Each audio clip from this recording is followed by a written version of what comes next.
दोस्तों, अगर आप स्काल्पिंग के लिए कोई बेहतरीन स्ट्रेटजी फाइंड कर रहे हैं, तो यह वीडियो स्पेशली आपके लिए ही है।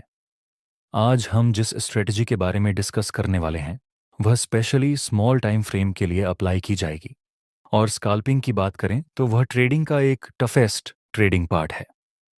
स्काल्पिंग में आपको बहुत ही क्विक डिसीजंस लेने पड़ते हैं, क्विक एनालिसिस करना पड़ता है और फुली डिसिप्लिन के साथ अपनी स्ट्रेटजी को एग्जीक्यूट करना पड़ता है।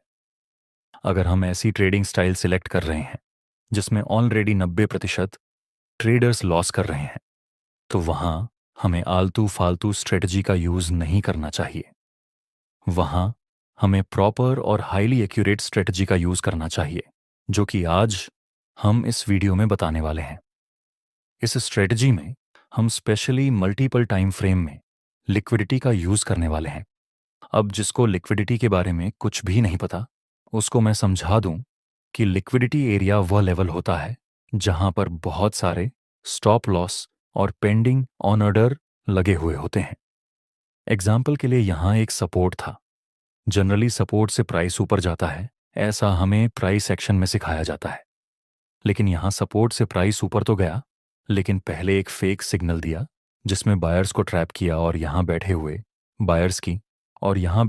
बायर्स की लिक्विडिटी स्वीप करके प्राइस ने अपनी रियल डायरेक्शन में मूव किया। तो इसी को हम लिक्विडिटी स्वीप कहते हैं और इसी कॉन्सेप्ट का यूज हम इस स्काल्पिंग स्ट्रेटजी में करेंगे। यह स्ट्रेटजी के लिए आपका पहला स्टेप रहेगा कि आपको हायर टाइम फ्रेम में लिक्विडिटी जोन या फिर लिक्विडिटी एरिया को मार्क करना है। हायर टाइम फ्रेम जैसे 15 मिनट, 30 मिनट और 1 आवर। एग्जाम्पल के लिए ये हमारा 15 मिनट का चार्ट है। ये हमारा मेन की पॉइंट है जहां से प्राइस ने बड़ा टर्न लिया था और ये रीसेंट स्विंग भी है। तो यहां पर काफी मात्रा में लिक्विडिटी मौजूद रहेगी और यहां ब्रेक ऑफ स्ट्रक्चर हुआ था। ये 2 पॉइंट हमारे लिए एक्सटर्नल लिक्विडिटी की तरह काम करेंगे और यहां भी कई सारे लोगों के स्टॉप लॉस मौजूद होंगे, तो यहां हमारी इंटरनल लिक्विडिटी मौजूद होगी। दोस्तों, या तो प्राइस इस इंटरनल लिक्विडिटी को स्वीप करके ऊपर जा सकता है या फिर प्राइस इस मेन स्विंग लेवल की लिक्विडिटी को स्वीप करके ऊपर जा सकता है। अब एक जरूरी बात, ये हमारा मेन स्विंग पॉइंट है, इसको हम हायर हाई बोलते हैं। यहां पर भी कई लोगों ने सेल किया होगा, तो लिक्विडिटी तो यहां पर भी मौजूद होगी, है ना। और तो और यहां पर एक्सटर्नल लिक्विडिटी को प्राइस ने टारगेट भी कर लिया, मतलब ये सारे सेलर्स के स्टॉप लॉस को मार्केट ने ट्रिगर कर भी दिया है। तो क्या हम ऐसा बोल सकते हैं कि यहां से प्राइस लिक्विडिटी स्वीप करके नीचे जा सकता है? तो दोस्तों, ऐसा व्यू हम नहीं रख सकते, क्योंकि यहां मार्केट का स्ट्रक्चर बुलिश है। तो बुलिश मार्केट में जब प्राइस किसी हायर हाई की लिक्विडिटी को टारगेट करता है, तो वहां से प्राइस लिक्विडिटी रन करे उसके चांसेस ज्यादा हैं, ना कि लिक्विडिटी स्वीप के। तो इस स्ट्रेटजी में हम सिर्फ और सिर्फ लिक्विडिटी को नहीं देखेंगे, हम मल्टीपल कॉन्सेप्ट को कंबाइन करके ही अपना ट्रेड एग्जीक्यूट करेंगे। तो फिलहाल मार्केट का स्ट्रक्चर बुलिश है, तो हम वेट करेंगे कि प्राइस किसी लिक्विडिटी जोन को स्वीप करके अपर साइड तक खुजे चले। अगले स्टेप में हम स्मॉल टाइम फ्रेम में अपने चार्ट को शिफ्ट करना है। अब हमें देखना है कि प्राइस कौन से लेवल की लिक्विडिटी स्वीप कर रहा है। दोस्तों, अभी हम 5 मिनट की टाइम फ्रेम में अपने चार्ट का एनालिसिस कर रहे हैं। ये हमारा इंटरनल लिक्विडिटी जोन है और ये हमारा एक्सटर्नल लिक्विडिटी जोन है। नेक्स्ट हम देखें तो प्राइस ने इंटरनल लिक्विडिटी जोन को स्वीप किया।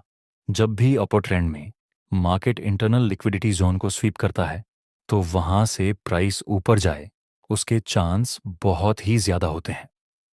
और मजे की बात यह है कि YouTube में सभी लोग आपको बस यही चीज सिखा रहे हैं कि यहां पर लिक्विडिटी स्वीप हो गई तो यहां पर हम बाय में एंट्री कर सकते हैं, यहां हमारा स्टॉप लॉस और यहां पर हमारा टारगेट। इतना बड़ा टारगेट देखकर हमें ऐसा ही लगता है कि जैसे हमें कोई जादुई चिराग मिल गया जो हमें बस प्रॉफिट बनाकर देगा। लेकिन लाइव मार्केट में चीजें इस तरह से काम नहीं करती। झूठी उम्मीद के बलबूते पर काम करने की बजाय हमें कड़वी रियलिटी को ध्यान में रखते हुए काम करना चाहिए। यही हमारे लिए अच्छा रहेगा। यहां इंटरनल लिक्विडिटी स्वीप हो चुकी है, लेकिन अभी भी आप बाय नहीं कर सकते। और यहाँ आप क्यों बाय नहीं कर सकते, इसका आंसर मैं अभी आपको आगे समझाऊंगा। नेक्स्ट हम देखें तो प्राइस यहाँ से थोड़ा और नीचे चला जाता है। दोस्तों, लिक्विडिटी स्वीप हो चुकी थी तो यहाँ से मार्केट ऊपर जाना चाहिए था, लेकिन ऐसा नहीं हुआ। तो क्या लिक्विडिटी का कॉन्सेप्ट काम नहीं करता? लिक्विडिटी का कॉन्सेप्ट काम करता है दोस्तों। तो आप कहेंगे कि लिक्विडिटी काम करती है, तो यहाँ लिक्विडिटी स्वीप हुई थी, उसने काम क्यों नहीं किया और हमने यहाँ पर ट्रेड क्यों नहीं किया? इसका आंसर है कि यहाँ मार्केट का स्ट्रक्चर बेयरिश था। बड़ी टाइम फ्रेम में तो मार्केट का स्ट्रक्चर बुलिश था, लेकिन स्मॉल टाइम फ्रेम में हम यहाँ देख सकते हैं मार्केट का स्ट्रक्चर बेयरिश है। और बेयरिश स्ट्रक्चर है मतलब वहाँ पर सेलर्स का इन्वॉल्वमेंट बहुत ही ज़्यादा है। इस वजह से हमने यहाँ पर लिक्विडिटी स्वीप के बेस पर ट्रेड नहीं किया, और यहाँ पर तो एक बेयरिश ट्रेंड लाइन भी बन रही है। तो फिर इस जगह पर बाय करने का क्या मतलब बनता है, आप बताइए।